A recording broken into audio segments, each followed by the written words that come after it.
হাসপাতালে মৃত্যুর মুখোমুখি দাঁড়িয়ে আছেন সাবেক প্রধানমন্ত্রী খালেদা জিয়া।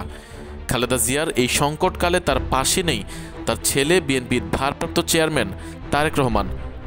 তারেক রহমানের দেশে ফেরা নিয়ে চলছে নানা আলোচনা। এবার তারেক রহমানের দেশে ফেরা নিয়ে সরাসরি মুখ খুললেন বিএনপির সিনিয়র যুগ্ম মহাসচিব রুহুল কবির রিজভী। তিনি বলেন, দলের সঙ্গে পরামর্শক্রমে যখন উপযুক্ত সময় মনে করবেন তখনই দেশে ফিরবেন বিএনপির ভারপ্রাপ্ত চেয়ারম্যান তারেক রহমান।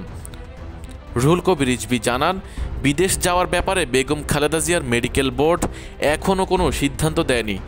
তার শারীরিক অবস্থা অপরিবর্তিত আছে। খালেদা জিয়াকে দেখতে অহেতুক হাসপাতালে ভিড় না করার অনুরোধও জানিয়েছেন তিনি।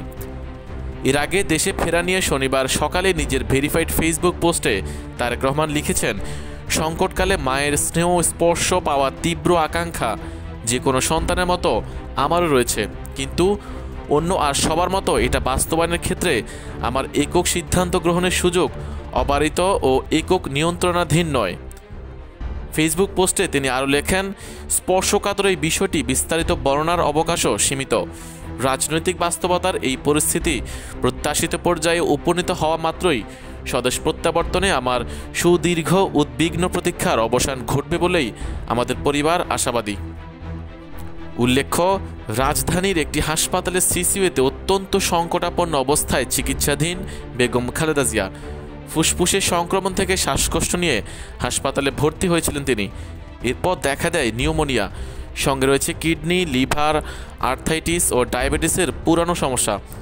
ফলে একটি রোগের চিকিৎসা দিতে গেলে আরেকটির উপর পড়ে বিরূপ প্রভাব।